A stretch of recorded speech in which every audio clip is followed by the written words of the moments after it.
the one mid and a gate. And we've been reinforcing keep cells like crazy up north. Yeah, there's going to be a lot of action this week. What do you got about? Yeah, you were saying a lot of action. He was talking about people like moving. There's been announcements as of today and late last night. Pandemic Horde is pulling back. They're going to O-Y. They announced it as soon as the DO6 Keepstar entered reinforced.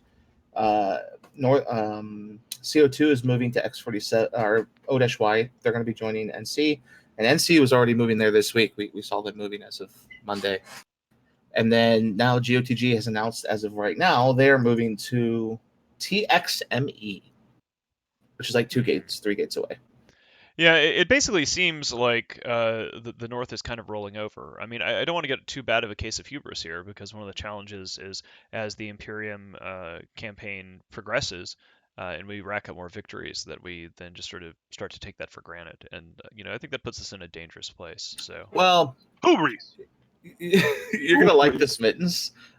Tall Sting is back.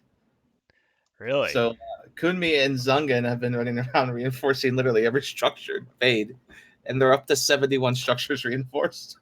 That is a lot of structures. Are they? Yeah, so they made us a Tall Sting for it. Are they going after like mostly like Astrahus and things like that, or everything that is they're basically going down system to system and just clearing out entire systems of citadels, Asher houses, you name it. And here's the image for you if you'd like to see all the timers. I linked it in chat, but basically they've just gone through and they're reinforcing anything that's left.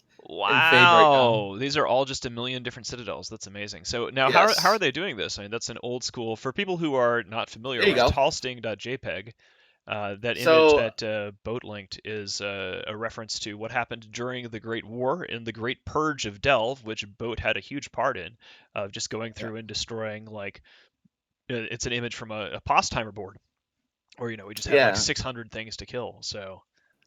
So I don't know how Kunmi is doing it himself, but Zungen and Kunmi both man 20 characters. So bombers for Kunmi, and then Zungen. There's the link right there. That's his characters. He killed an Athor today with 5 Dommies and a couple other ships, and so he just does it with subcaps.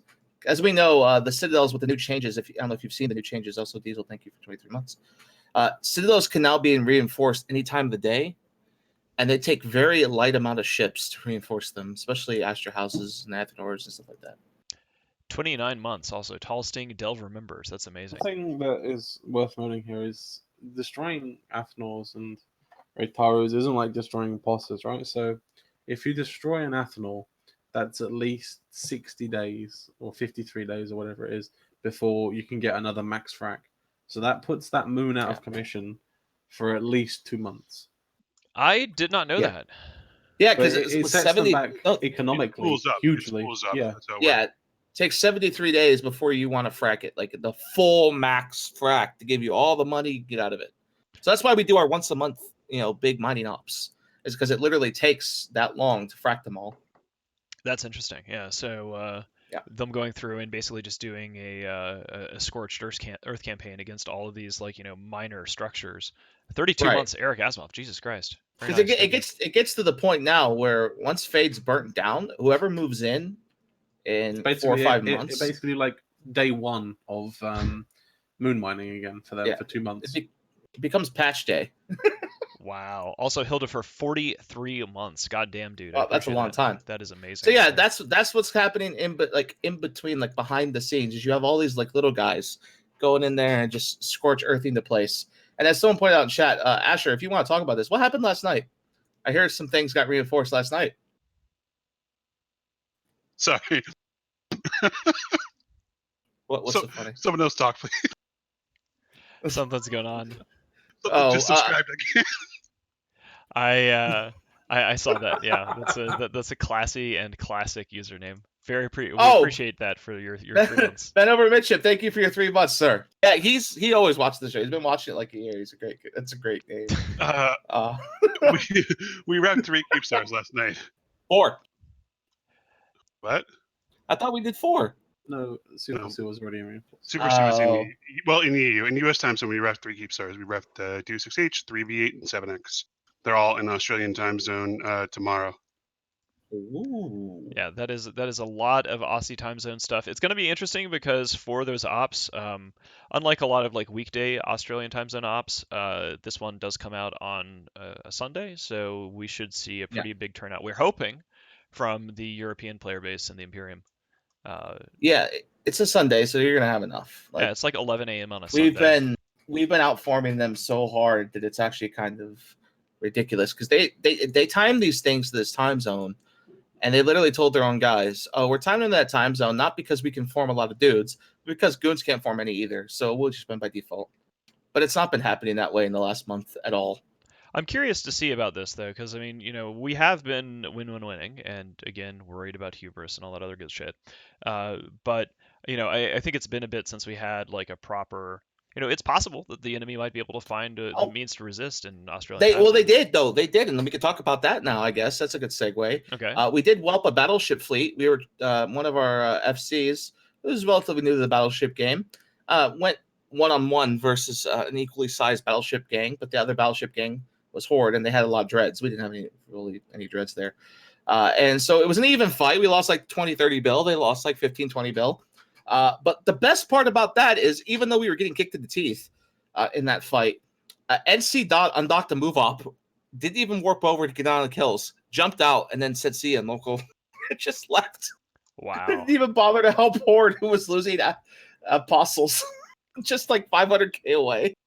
That is one of the things that we have seen just as a trend in the North, I think, is watching these former friends. And they were never necessarily the closest of friends, but I think you're starting to see some real fracturing and division in the Northern Allies in the aftermath of the X-47 fight. And what I mean by that in particular, we saw some drama in the aftermath of CO2 not forming to defend their keep star in DTAC-W or DW TAC. I always mix it up.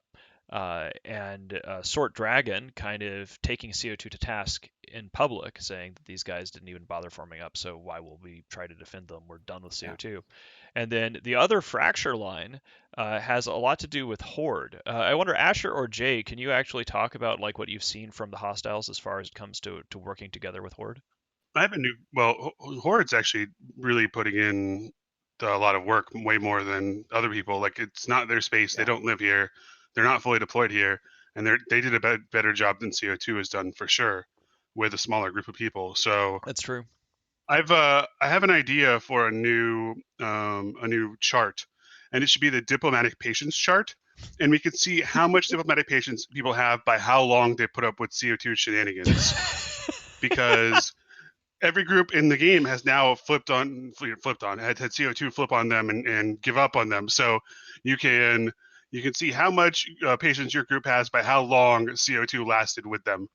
I think that implies that we have the greatest amount of diplomatic patience because we put up with CO2 for years. Yeah. But now we're talking about putting up with people and how bad it is. I wonder how long NC is going to put up with them, because they're now rebasing to help like live with NC.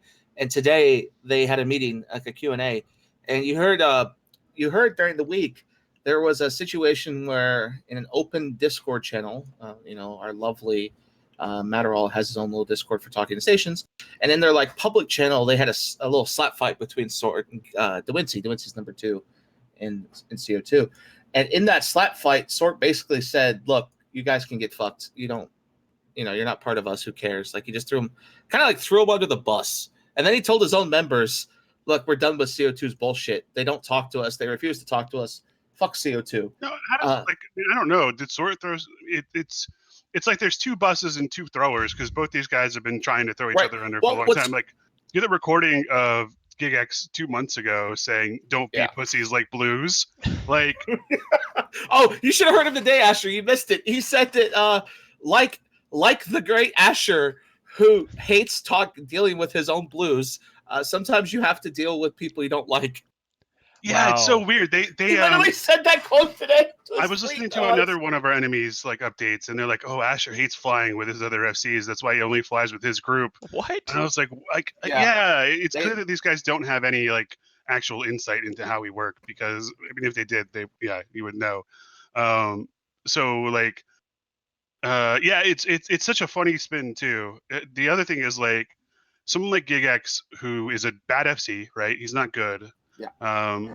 And he takes all the reps. Like, if you were GigX and you had any talent at all at FCing, with the amount of times he's FC'd, you would be good at it, right? Like, if you take 1,000 jump shots, you start making them if you have any skill at all. He commented on that today, actually. He said today that you have to learn from your mistakes and get better. That's part of the game. Otherwise, you won't be very good. Did he immediately choke on the irony? Like, what happened after that? I wonder if he likes bread. He also said it was kind of funny because you know how Sort said to his members, hey, you know, GigX is not talking to anyone. He's not talking to anyone. She's just not communicating. Then today, GigX goes, oh, by the way, we've been talking with Horde. Horde love us. We've been talking with NC. NC love us. So we're going to go help them. And he just completely forgets to mention GOTG. Well, let's just come up with a list of good FCs that have developed at CO2. Sebastian, but did he develop at CO2 or was he there beforehand? He's always been there, but like Sebastian's a weird case. It's almost like what's that? A Stockholm syndrome with him. The thing about that is like he was doing something that GigX couldn't. Like he would run the caps when GigX would run the subs. So like that's the only reason he got to develop. My point is that like when you are a FC for an alliance or someone who organizes FCs, you want to develop other talent, right? You don't want to be the only one, or else you're Elo Knight or GigX, where your whole group is dependent on you. And I know some people want that. Like they're like those guys who won't let their women have friends because, you know, then they would have some other outlet, right? Like, that's the kind of thing it is. But with GigX, he never lets his other FCs develop because he takes all the reps, but he doesn't get better either. So it's like, it's a terrible here's a great comment to that, though, Asher. Were you, like, listening to their meeting today, too? No, because that question came up of why don't you have a number 2? One of the line members asked, like, GigX keeps getting banned because the goons run the CSM and the CSM controls CCP. I'm quoting directly from a CO2 line member.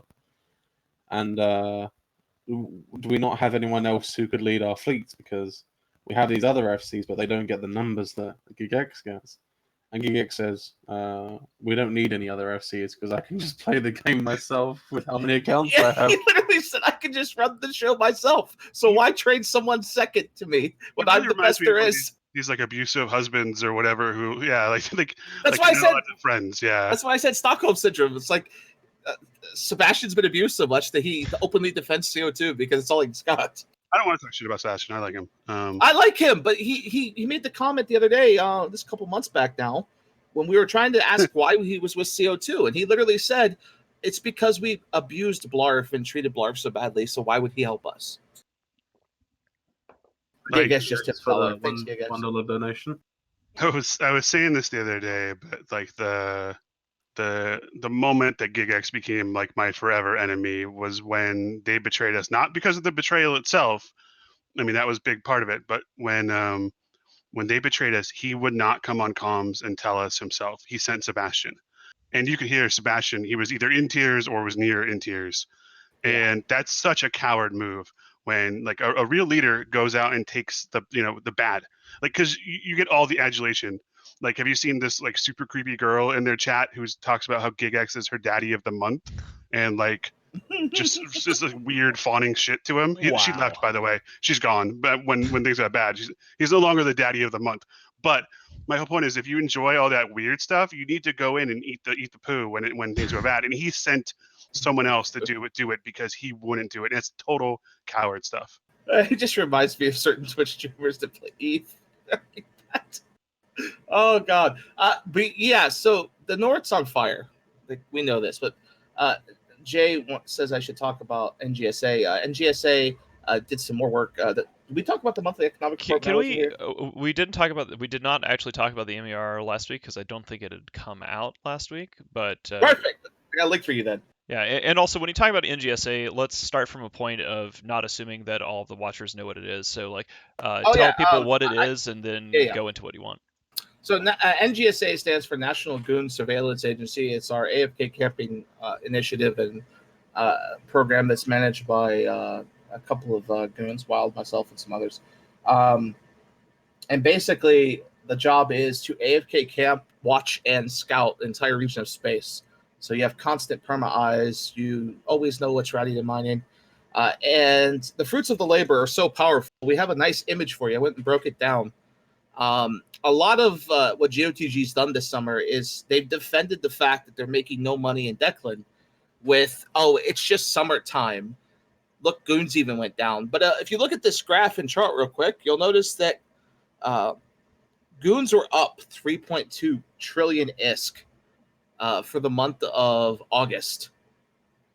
Whereas Declan only climbed 8 billion in the month of August. They're still only at 176 billion mined. The entire North, and this is 9 regions of space, pulled in less money than a couple of systems in Delve did. Yeah, we found a pretty good balance between mining and ratting at home and going to war. Yeah. And so this is just the mining sheets to give you an idea. The systems that actually pulled the North out of their slump are systems that we're not even interfering with. Branch, Tinal, and until recently Geminate. So all the systems that you're seeing like a constant goon presence plummeted again this month. Imagine if you were fighting us and we're winning the battles and we're making money, whereas you're losing the battles and you cannot use your home space. Like that's got to be demoralizing, right? Yeah, and then we updated it this week. I've been getting a lot of questions about this, and so we moved to the next phase, and so now we are interdicting branch. We have deployed 600 people into branch to AFK camp branch. So their last like bastions of money making will be shut down. So that they're out. Like I don't understand what they're going to do now because they've been telling their guys go to branch, go to Geminate, make money in those 2 regions, but this morning Geminate wasn't very safe. I don't know if Jay was there. I got reports from Alice, but 5 oracles got tackled in Horde space. So do you remember that dread bomb we did with Mittens a couple weeks back? Yeah, I mean it was massive over there in Geminate. Yeah. So when we did that dread bomb, Horde changed its policy. They've now sino-jammed every system in their space. Their oracles have to take gates, and they're only allowed to gate 3 oracles at a time. And when the oracles need save, they have to gate to save them. Well, today they had 5 oracles get tackled by Initiative Goku bombers and a Jackdaw fleet from our wonderful Chinese FCs, Alice and Ares Bar. And when they got tackled, Horde tried to save them, but the system was sino-jammed. So by the time the Horde could get there, they'd already lost 1 oracle and the others were coming out of panic. So Horde had to shoot its own sino-jammer because they didn't have a director that could turn off the sino-jammer. You guys shouldn't be laughing about this. It is disgusting how we're becoming the Serenity server. I am so sick of this Serenity server. We're turning into it. We are PIBC now. And they had to shoot their own sino-jammer and shut it off that way. They shut it off. Well, I sent a broadcast to everyone saying, look, Dreads, get ready. We also had 4 or 5 Pandemic Horde people saying their intel channel they saw 100 goons in nullsec. So they thought they were going to get dread bombed as soon as the sino-jammer went down. So they dropped in a bunch of facts, but the facts were fit for like anti-dread bomb. So they just died to all the subcaps. And they brought in 200 jackdaws to save the oracles, but they landed at 30 off Pando's fleet, and he bombed them and wiped them all out. I was reading on Reddit today about how it's funny how everyone like really overreacts. It might have been something off Elite Forums, I don't remember, but how after BR attack it was goons are going to control the whole server, and then after Casino War it was NCPL goons going to control the whole server, and I just don't really see that happening on our server. Like there's just not enough. Like I don't think Chinese people, this is like pop culture for a culture I don't really understand very well, but I think they're more okay with authoritarianism than like Western people. So like if one group became so ascendant that they were like hard controlling the server, people who were in that group would just leave because they would want to balance things out. Or enough would that it would cause it to happen. So I don't know if that could ever happen in the way it's happened on the Chinese server. What do you think? And I'm curious to hear your take. I mean, I think one of the things that was really unique about the Ricks and Kings video about how things have played out on Serenity and that story, and I typically don't watch Ricks and Kings videos because they're very well produced and they're very long, right? But normally I'm not going to sit there and watch something for half an hour about EVE Online. But Asher and Jay both kept saying, dude, like you got to watch this one. And it was amazing. And one of the biggest differences is the fact that you can have these teams of bosuns. Like from what I understand, the lances on Titans on Serenity don't nuke the capacitor of nearby other Titans. So one of the things that's interesting is from a power projection perspective, when we make comparisons to Serenity, it's a very different game over there. Like they are able to crush opposition throughout the entire galaxy using essentially something that reminded me a lot of the bad old days in the Great War when Titans could do remote AoE doomsdays, and one Titan could take out an entire subcap fleet. And so when people talk about Serenity, they're talking about a place where a handful of Titans can destroy all opposition and can be anywhere around a galaxy, and that is simply not the same EVE Online that we play over here. That's my take on it. And that's an interesting point, because you're looking at, and I have a picture for us, and this was made by Cymek. Cymek used to be in test, now he's in, I believe he's in Try. But he made an image. After that. Oh, so he's a Skill U. Now, he made an image of Skill U ducks delivering Try dead to the Russians. Because Skill U in the last week or so has decided to start shooting Triumvirate. And I'm interested in your art analysis. When you looked at this and you saw the dead Tri-U Phoenix chicken, what made you think that the artist was in Tri? I didn't. Well, because he was in Try the last time he posted. This is his first image in like a couple months, dude. He was in Try during the War with Test. His corp was. Yeah, it is really good art, though. So I gotta say. Yeah, he's a great artist, but I thought he was in Try. But when he made this, now you're saying he's in Skill U. I didn't know that. Yeah, I didn't know he had moved. Either way, I mean, he tends to make art from both sides. He's made fun of his own alliance when he was in Test. He's really good, but he's no Catlos, you know. Yeah, Catlos is awesome. I'll take Catlos has quantity as a quality all its own. That is so true. That's the good storm way. What's that, Jay? Catlos is good, but he's no Big Bill the Boss when he's like shitty paint. I got one for you from Big Bill the Boss. Catlos is the 1,000 rifters of art. That is so true. That's fantastic.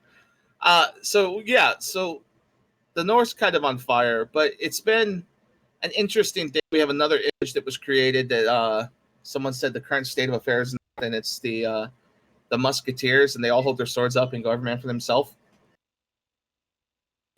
which is pretty hilarious. I mean, it's just getting crazy. And then, of course, as we know, the war in the South has kind of petered out, but Test isn't done yet. So Test is reinforced. The war in the East, South? do you mean? East, South, whatever. Test is war. I've always found the sort of East-West designations, like there's a lot of like historical reasons people use them, but they make no sense. Like Esoteria, Omis, that's the South. That is not the East. That's why I consider it is the South of the map. Like if you put a cardinal like direction thing on the EVE universe that were galaxy, that would be the South. It's always been weird how people like delineate what's the West, East, North, and all in EVE.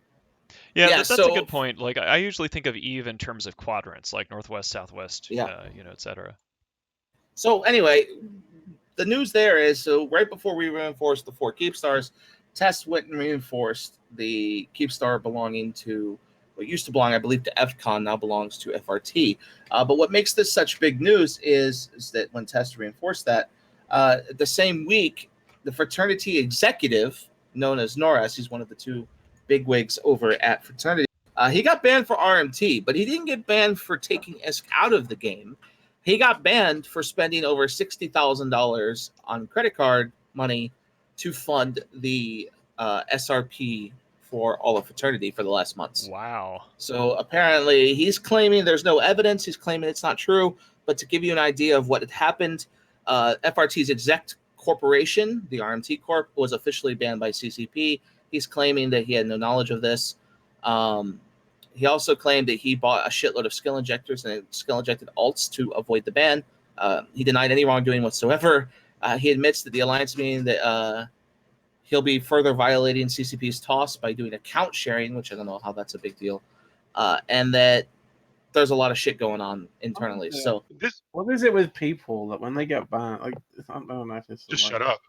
Yeah, it's like recently alliance leaders that have been banned, they're just so public with, well, I'm going to fucking inject more accounts and I'm going to account share with all my buddies. I remember when Mittens got drunk at FanFest and injected a lethal cocktail into that guy. That was so bad, and he only got a month ban because he was quiet and he apologized. Oh, okay. But yeah, so that's a big deal because normally when people get banned for massive RMT situations, it's because they take ISK out of the game and are making money. In this case, he's injecting ISK into the game, and they banned him for that. But what makes this a big deal is that this is about the most ISK that's been purchased for the reason of playing the game through RMT since the Aluminum Tycoon. And a lot of the Chinese community people are calling him their Aluminum Tycoon in terms of how he's spending money hand over fist to keep FRT afloat. For people... big math right here real quick. You guys keep on talking. I'm just going to work out how much ISK this would actually be. Okay, so just for people who don't get the reference, back in the day there was a Russian player by the name of Sir Lordex, and when I say back in the day, I'm talking around like 2008, 2009 era. And Sir Lordex was allegedly an aluminum magnate. Now, this was something we could never prove, but this was a guy who was... aluminum magnate? I've always wanted the silver and gold magnate, but that even sounds better. He's an aluminum tycoon, apparently, and there were other rumors about him, but what was unquestionable was this guy was dropping 50 grand at a go in Plex. So he was doing it legally. There wasn't something that, and CCP was very happy because this guy is continuing to spend more and more. Well, he did it illegal first. Then, right, but and then let me just keep going here about. Oh, sorry. And then what he did to impact nullsec politics was he was one of the primary backers, if I remember correctly, one of the primary backers of the White Noise Alliance. So all of these, this entire Russian alliance popped out of basically nowhere and had a tremendous military, huge fleet, and was instrumental in the fall of the original Northern Coalition when the Russians counter-invaded and White Noise and Sihos, the leader of White Noise, were at the head of that, and they were funded by this aluminum magnate. So if somebody decides that they want to drop 60 grand on space bucks, it's around 12 trill. If 12 you assume $5 per building. Wait, hold on a second. So an aluminum guy got a bunch of money and injected it into the economy to help him out. So you're saying that mining has been breaking even for just a really long time. No, what's big about this guy is not only this guy goes all the way back to Red Overlords where he first appeared. So he dropped 85 grand illegal Plex. CCP banned him, and he goes, "What the fuck? They banned me. Like, this is bullshit. Why can't I do this?" And they're like, "Well, you got to do it this way." So then he dropped another 50 grand and did it legally through Plex, and CCP allowed him. He also, from what we have got confirmed, he also funded 2 FCs. Corns is saying, and we're going to stop and wait. We're not going to stop talking, but Corns is saying that we are getting this whole thing about Sir Lordex really wrong. So we're going to wait to see. We're going to wait to see what Corns says because I trust Corns' judgment. But this is coming from UAX Death. This is from like the Russian Eve forums. Like he dropped a ton of money. He's talking about injecting money into the economy. I see. Okay, now continue. Sorry about the wording, but basically what happens is he bought a bunch of Plex. He used it to buy an alliance legally. Then he went and bought 2 FCs. He bought he bought Evil Thug, which Evil Thug claims to have gotten about 30 grand. New flat, new teeth, new life. Classic. New flat, new teeth, new life, baby. And then he also bought a really, really, really good Russian FC called Nink, and was funding him to the total of about 2 grand a month to FC for him. That's right. So he was paying for these guys. I forgot about that. Yeah. And Nink went on to found White Noise and used all of these Titans and Supers that he bought to make this super powerhouse that Sir Lordex was paying for. So that's where White Noise came from. They came out of the ashes of Red Alliance or Red Overlord. Man, that's a fucking flashback right there. Yeah. So before I got to go here, the reason this is such a big deal is there was a period of about a year or two ago when Fraternity was really starting to come out of nowhere, where nobody could understand where they were getting all this money from. How the hell was Fraternity being funded this much? And there was a big rumor on the Chinese forums that CCP was helping them by giving them startup money because they were leaving for Serenity and coming to here. But that was just a rumor and no one really believed it. But now we know why, is that he was actually spending real money himself to keep them going.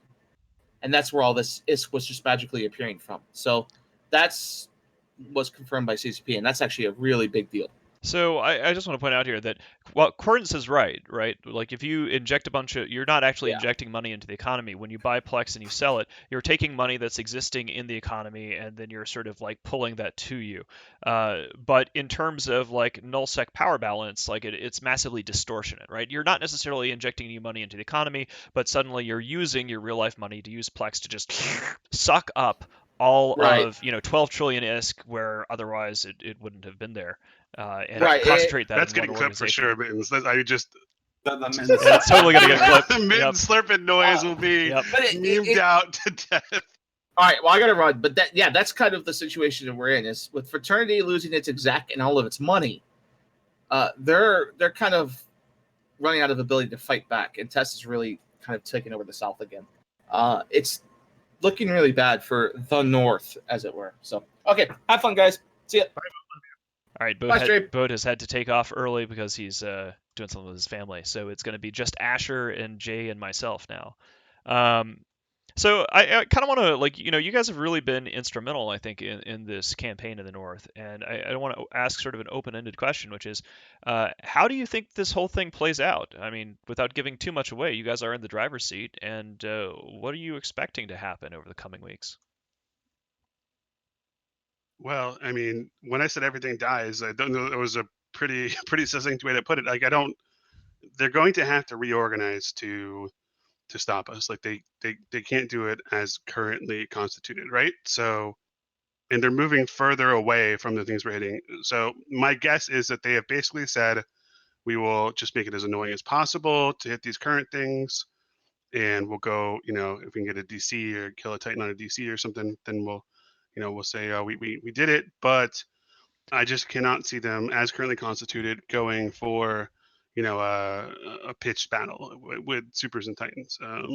So it'll have to be until we push further into their space, and when we're hitting their next staging keep star, maybe that's the time, or maybe they fall back to another staging keep star, and then when we're hitting that one, maybe that's the time. Like it's going to be they have options. Like there are more keep stars for them to fall back to and more keep stars for us to blow up. So they're going to have to choose when they draw a line in the sand and attempt to stop us. Or it might turn into like FCON during the casino, right? Where like we'll restage every week, and then eventually you lose critical mass of people and you can't do anything. Yeah, the funny thing about G2G is they restaged a lot when we were just doing like Reavers and space violence deployment here, right? Like they were restaging at least once a month, sometimes two, and even they used 3 times in 1 month. DO6, and they went to Zoe, and they went back to DO6. It was weird. Decock or WLF actually, the other side. Yeah, they went to Decock and lost. Yeah, that's when we killed Star Dragon's Avatar and the other Titan. Just we had to go to Avino for a week to get them to restage twice and kill 2 Titans in the super. Like that was the only thing it cost us was a 1 week restage. So yeah, they have options to fall back to, and I think that's going to be their sort of idea is that they'll just keep falling back. I don't see them reorganizing in a way that can fight us, but you never know. I would never act as though that's not possible because I don't ever have us get caught out like that. Hoop Reese is obviously a huge concern when you're like winning like this. That makes sense. Jay, what do you think? I think that they've made their paths quite apparent. I think NC Dot and Horde have gone back to Tribute, and GOTG have retreated back into Declan, right? So they're already pretty spread out. So I mean, you can get to Tribute from Tribute to Declan pretty easily. They have a keep star in the midpoint ready. I was looking at ranges earlier, and some systems in Tribute that are quite nice for range. But yeah, I don't really see. Like if we start burning, sorry, Dave. I don't really see them making any plays for the Fade keep stars beyond killing DCs, or maybe we fuck up and leave like one guy FK on like a 4 or something. They bump him off and kill him. But yeah, so I don't really see anything past that. If they if we go and strike Northern Declan, like how is NC going to offer any help from Tribute? It's just not possible. Same thing with Horde, right? Like there are keep stars in Northern Declan to burn. There's Sodios. There's a lot of valuable infrastructure. So like they can't really stop us from doing that. And if we go to Tribute, is GOTG going to like move over such a way that they can cover it, when that means it leaves their northern space open. Like I have some experience in defending the north against multiple points of attack, And it's not fun. Yeah. Yeah, it's tough. Yeah, I mean the north is huge. Like that's something to keep in mind. And one of the things that is really curious is when the enemy moves into two separate stagers, both of which are, I mean, TXME is at least close to DO6H, but seeing CO2 and NC dot go to OTAC Y is like, they're just getting out of the way, and they're getting out of the way of each other as well. So by doing these redeployments, they are really interfering with their ability to work together better, to defend each other better. It kind of just seems like the best analogy that I have for this situation is that old joke that people make is you don't have to run faster than the bear that's chasing you. You just have to be a little bit faster than the guy next to you. And it really just seems like these guys are trying to turtle up and be the harder target, right? So like if NC dot turtles and tribute, it seems like they're hoping that we will keep going after Guardians of the Galaxy. Guardians of the Galaxy is trying to button up and hope we go chase after CO2. I guess I really have no idea, but that's basically what it looks like. NC dot is a really smart move, right? Because they've moved farther away than GTG have. So NC dot are now free to rat and mine and tribute pretty much under the protection of their super cap umbrella, which they previously couldn't do because they were in DO6, right? So their ADMs and tribute are going to be going up. Their renters are going to be a little bit more safe. NC dot line members are going to be a little bit more comfortable ratting and mining in tribute. But GOTG line members, they're not going to be able to rat and mine still because we're still a lot closer than we are to NC dot. Whenever I go bear hunting, I always bring boat with me. Oh my god. Yeah, I can see that. So yeah, it's just it's an interesting setup. Like I didn't expect it to be like this. Like the fact that we are contemplating an op to kill 3 or 4 keep stars, and the fact that we're like running out of losing track of how many keep stars we're killing, it's really just it's shocking. Like this has really just gone after X47. I expected the enemy to break, right? We saw that's what happened after BR5. After BR5, PL and NC dot were just gone. It took them years to recover. After both X47 incidents, I expected the enemy here to break. But I did, the keep stars are a fairly defensible thing, and you can defend a keep star and make plays. And I've just been kind of surprised by how little they've done.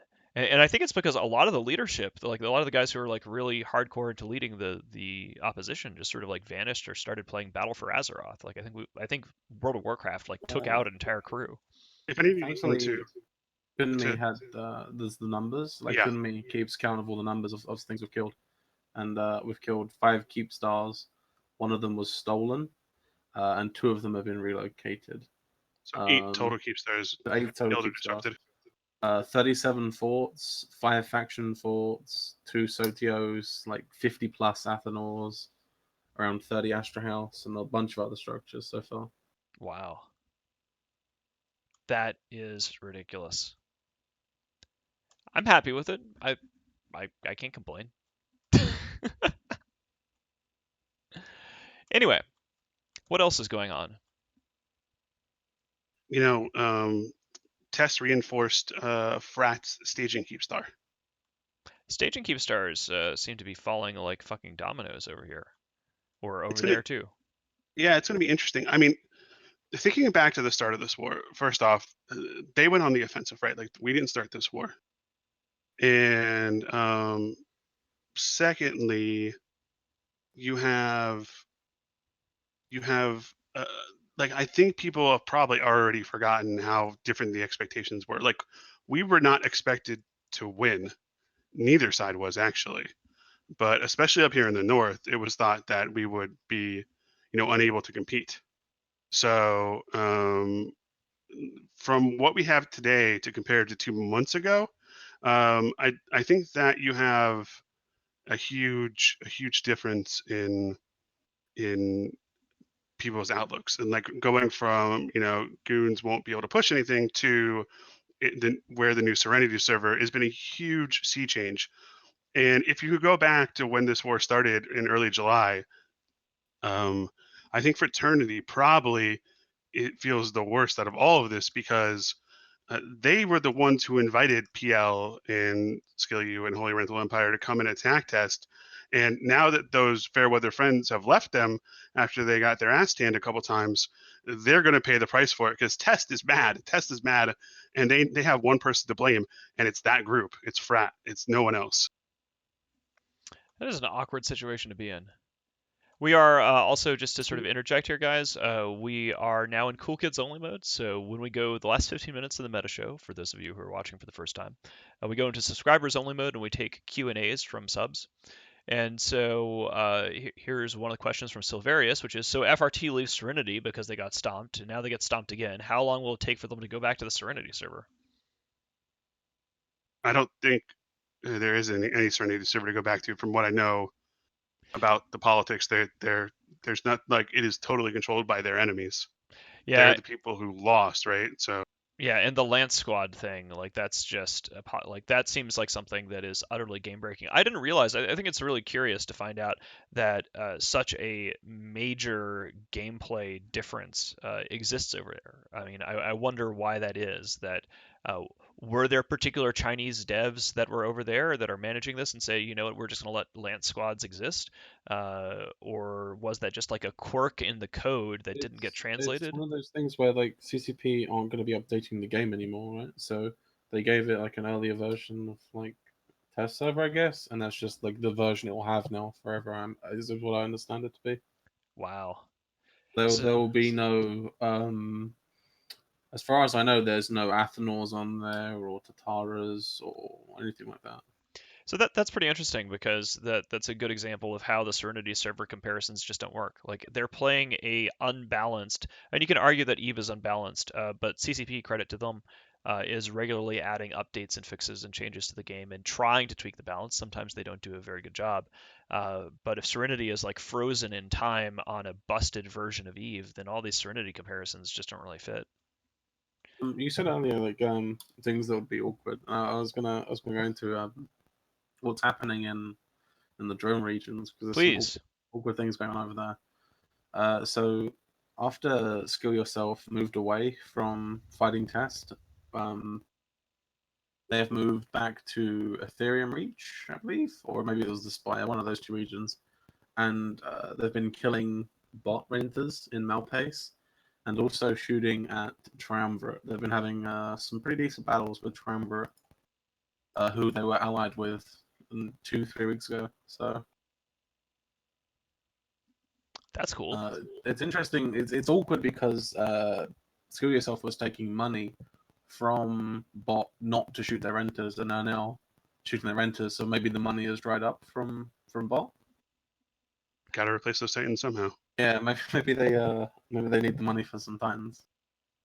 Yeah, that's kind of curious. You know, we really are kind of seeing here the long, like, in the aftermath of this war, because both sides started relatively evenly. The aftermath of the war is going to be a real test of the two major economic models in Eve, in nullsec, right? You know, so you have to build back up. The Imperium lost a lot. Like we had to spend more than $1 trillion ISK in reimbursements for our lost Titans, even though we've been on the victorious side. And so now it's a question of like, okay, let's say that the war ends and there's lots of destruction and devastation on both sides. And then it's a question of who is able to rebuild and rearm faster. And you have on one half of the game, you have the renter model. And on the other half of the game, you have what you might call the economic development or regional development model, which is what the Imperium and Legacy Coalition have both been using. And I'm going to be really curious to see how it pans out. My money obviously is on the economic development model, but you know, people seem to be just addicted to this renter system. I don't really know why. I mean, why do you guys think? This is really useful because your question was going to be, why do you think people rely so much on renters? And I think it's because they relied so much on top-down income, didn't they? When passive moon mining was still a thing, and I was in some FC meetings with hostile FCs, giving ideas to the CSM.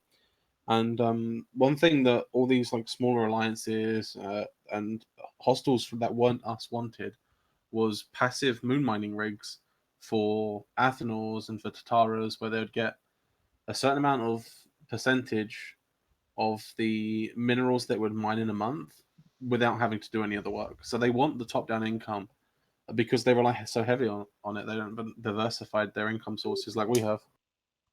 That makes a lot of sense. I have seen a lot of chatter from hostiles over the last few months complaining that CCP should like roll back the way that they've been handling moon mining and like have at least a percentage of every moon be passive. Essentially, I think that between the casino money and R64s, these guys just kind of got used to having stuff handed to them on a platter, right? Like the idea of actually going out and mining something themselves is something that is kind of alien. Gwen's also points out to me that it's very low effort from the top as well. If renter models are, so they don't have to, they don't have to set have up refineries, shipping, all that kind of stuff. They don't have to have standing fleets like we do. They don't have to, make sure people are on comms ready to go if someone gets tackled or there's a gang roaming around. All they have to do is bug the people that rent the system once a month and be like, "Hey, pay me your money or we'll evict you." I think it also has to do with like regional variation, right? Like if you've got a really big spread out region, something like Vale of the Silent, it's going to be really hard to do an economic development model because I mean one of the reasons why Delve works so great is it is so dense that you're able to project power from one central location and cover almost all of the region and thus defend it. But for some of these bigger spread out regions, you just can't really do that nearly as effectively as what it seems. There seems to be a common trait in the north is like Declan, Vale, Pureblind, Branch is actually a little bit different, but they're all very spread out like geographically. Whereas Delve is very dense, Impasse is very dense. Malpace is actually a really good region for it, but they've wasted it on renters, which I don't understand. So having an alliance that can live in the space is going to be a lot more useful if you're living in Delve or Impasse or Malpace than giving it to renters, in my opinion. I think that's a fair statement. Curious. Let's see what else we have here in terms of questions or comments. We have people, Jackie's talking about how these guys are addicted to the renter model because it's easy.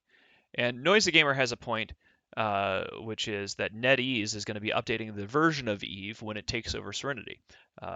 And we don't actually know, according to Noisy Gamer, which version is going to be there, but at the very least, they're going to be introducing alpha clones, which will be quite a shakeup.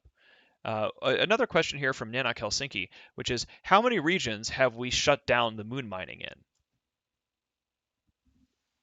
I mean, that's more themselves, right, than us. Like, they could mine more regions if they put effort into it. They just don't.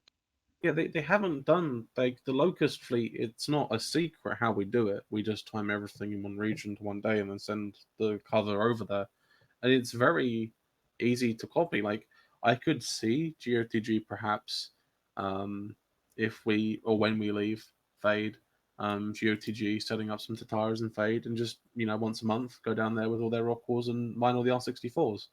That's a very easy way to do it. Same with Pureblind. That's a very easy way to do it, is to do these Locust fleets. But they just don't. They just rent the moons out to their members. Wow, this R64 will get you, 20 bill a month.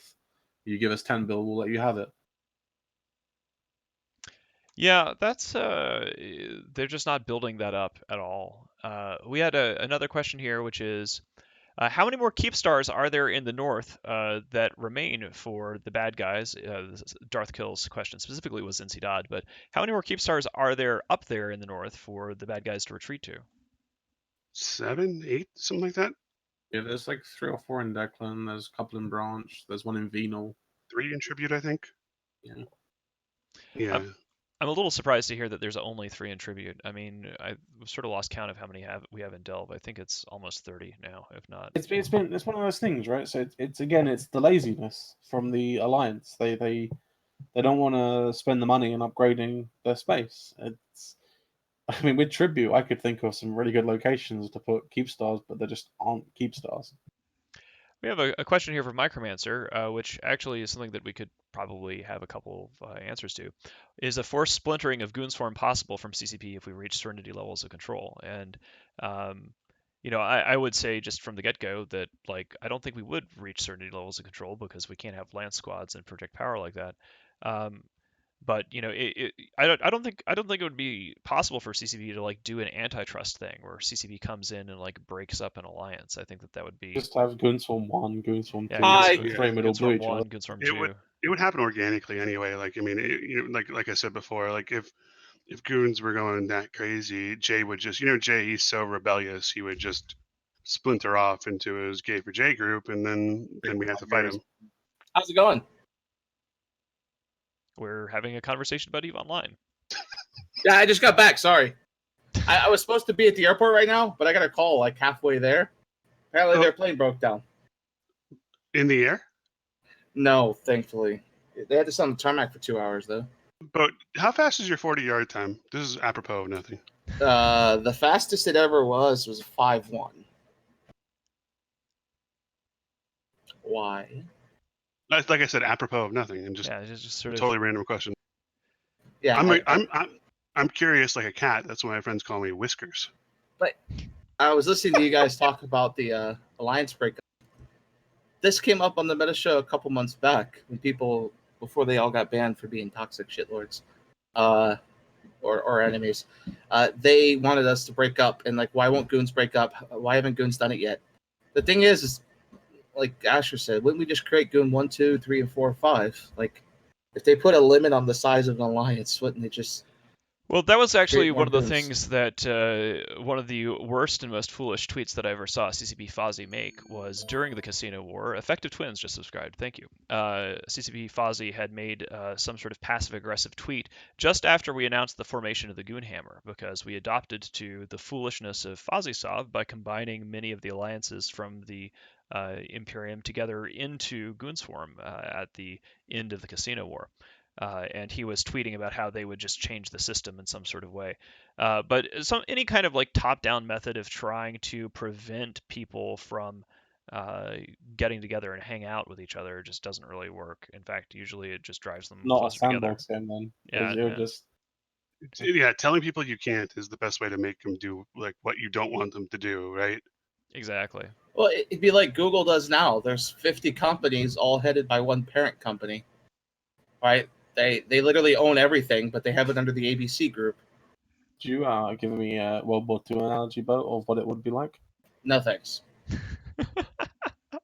Wow. All right. So let's see what we got. We got some questions about bears for no reason, apropos of nothing. The fact is that, N+1 always wins.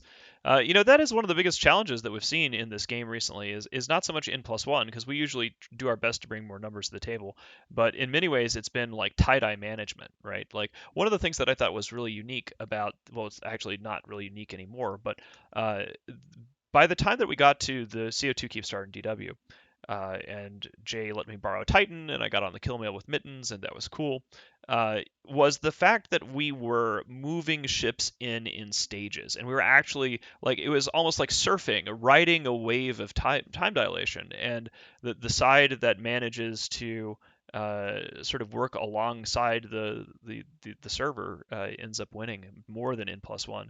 Asher, Jay, how did you guys end up coming up with something like that? Coming up with what exactly? Like the tie-dye management? Yeah, tie-dye management. Well, I mean, you just have to work around the realities that you're presented with, right? It's just we sit around and we think, well, how do we deal with what we know is going to happen? Like a lot of people have these sort of idealized, like this is what would happen in this kind of fight, and the Dreads would do this, and the Supers would do this. We're really lucky, actually. Before this deployment started, well, I guess when the deployment was already going, but we were really lucky before we got into our first major X-47 fight that we had the UALX fight, because then we would know how the servers performed recently. That's a really good point. So, Mittens, I just ran the math on the X-47 fight, and our Titan numbers compared to theirs were within 1%. Has there ever been a super battle that was that close, a pitched fight in EVE where the numbers were that close to each other? I don't know. Not yet. I don't think so. I mean, within 1% difference is probably,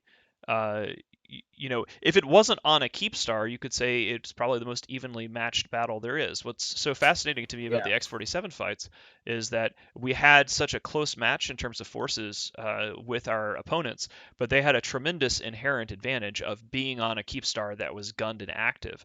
And that's just they've got a space castle, and they're on a space castle, and we don't have a space castle, and we have even forces. So the fact that we were able to win so catastrophically with even matches and even forces and them having an advantage in terms of territory was really shocking to me.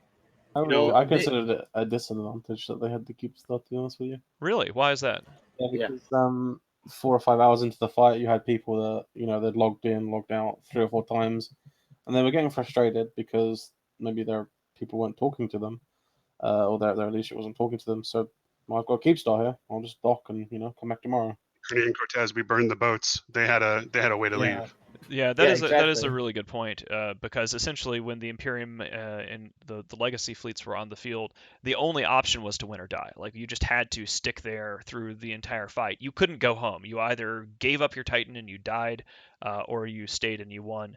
And you're right, we did actually see a number of hostiles just quietly vanish over the course of the evening. CO2 left completely, there were no CO2 people there after 3 hours. Well, we called them primary first, and I think this was probably the start of them falling apart, their coalition, and getting angry at CO2. Was Gigax quietly told his guys, I mean, I don't know this, but I'm telling you what I observed was that after it became clear that we were only primarying CO2 Titans, they all tethered and never untethered. So I believed Gigax or someone in CO2 convoed those guys individually and said, don't untether no matter what the call is, right? Yeah. So, and that, and I don't think the North knew that. And then I just started talking about it in all the shows we went on afterwards. And I think they went back and verified. They looked at the mails, and that was right around when we started pulling it back. We started off the armor timer so poorly. Speaking of the parity I was talking about, someone added the kills up after the fight.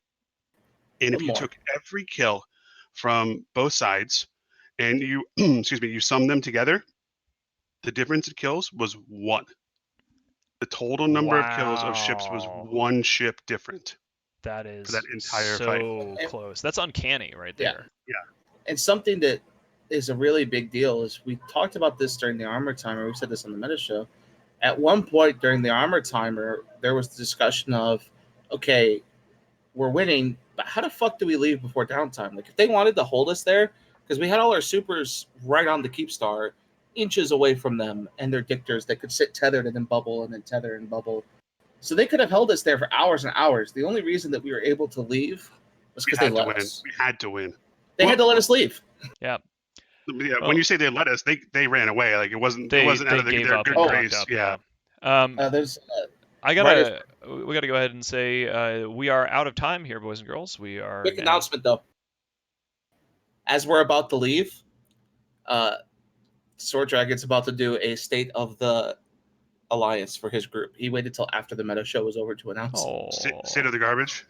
Oh. If Glenn gives me a shout out, I'll let him choose one structure that is sub-Athanor that he can keep. Oh, that's nice of you. That's there are no sub-Athanor structures. That's so great. For our Goonie Goons who are watching tonight, Canelo Alvarez Triple G boxing match of the year. We're gonna have a watch party, so I'm gonna ping that out on Opt-All. If you're in Opt pings, you'll get it. We're gonna watch it in comms with each other. All right, boys and girls. Well, thank you all for coming. We will be back here next week, same bat time, same bat channel, and I'm going to play us off. Please. You are about to receive messages that may be harmful to your mental state. Your sense of reality will be questioned. Your view on things will be altered. You are now part of the meta. The meta controls everything. The meta determines what will and will not happen. You are watching